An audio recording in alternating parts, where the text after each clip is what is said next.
बिस्मिल्लाहिर्रहमानिर्रहीम। अस्सलामुअलैकुम। आज है 26 जून 2022। आज से ठीक 2 साल पहले 26 जून 2020 को मेरे वालिद का अल्लाह के हुक्म से इंतकाल हुआ था। जुम्मतुल मुबारक का दिन था और 7 बज के मेरा ख्याल है 25 मिनट पर सुबह जुम्मतुल मुबारक को उन्होंने अल्लाह के हुक्म से अपनी आखिरी सांस ली थी और जुमे के असर की नमाज़ के बाद उनकी तदफीन हुई थी। आज मैं कब्रिस्तान में मौजूद हूँ जहाँ मेरे वालिद को दफनाया गया था और वही वक्त है असर का। असर की नमाज़ अज़ानें हो रही हैं और नमाज का वक्त है असर की। और यही वक्त था आज से 2 साल पहले जब वालिद साहब को यहाँ लाए थे तदफीन के लिए। आज उनकी दूसरी बरसी है और आप सब देखने वालों से भी गुजारिश है कि उनके मग़फ़िरत व बख्शिश के लिए दुआ करें कि अल्लाह उन्हें जन्नतुल फ़िरदौस में अल्लाह ताला मुक़ाम अता फ़रमाए और उनकी बख्शिश व मग़फ़िरत फ़रमाए।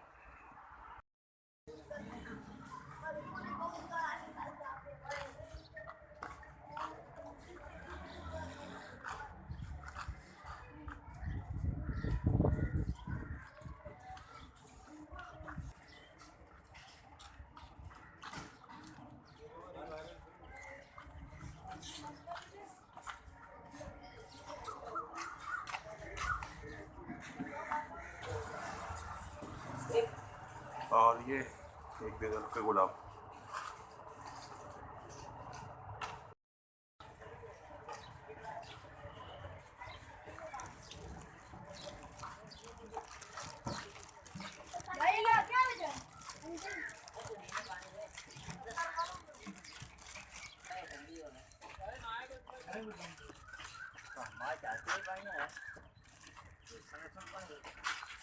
रस्तो साफ खपे न खपे।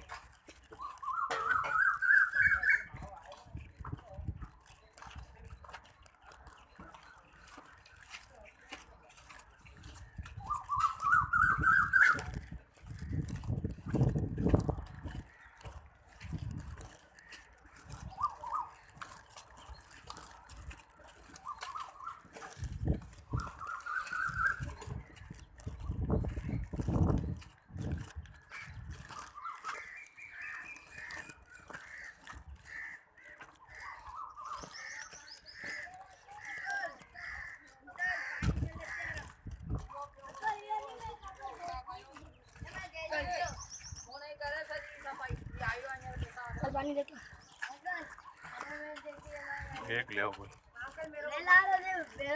एक ले आओ कोई।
ये हटाओ, पानी डालो।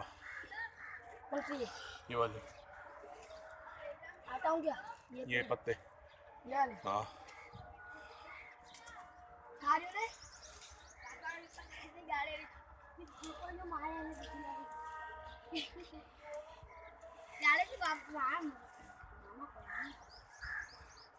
साइड पे कर दो, साइड पे कर दो, साइड पे, बस साइड पे कर दो। बस बस सही, छोड़ दो बस बस। चलो सफाई करो।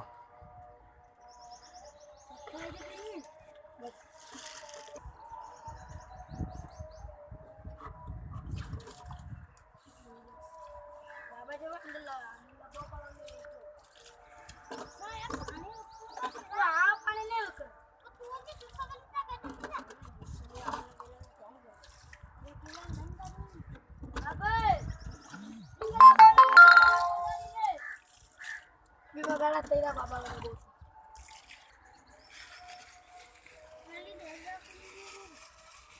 खड़े में ना उनके पास जेल में खपे चलो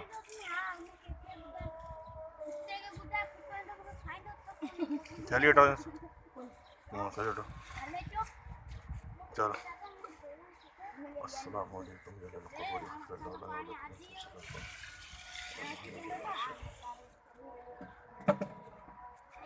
बाबा का तो तेज गुस्सा ही नहीं कूना मुझे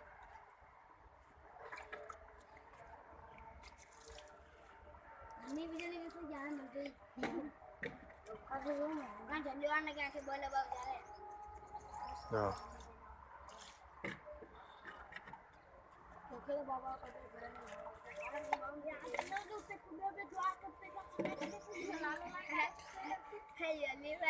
वो डरा वाले तो बताइए विजय का दे रहे हो तो फिर दे रहा हूँ मैं वो दुआ तो दे रहे ना अच्छे से बाबा मैच तो पैसा ना पता है नहीं अब तो ये बात जाने तो पता नहीं आया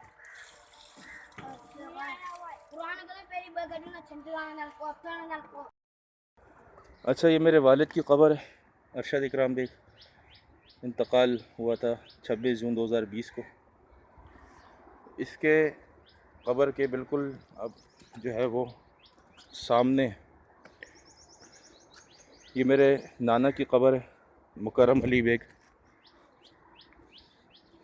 ये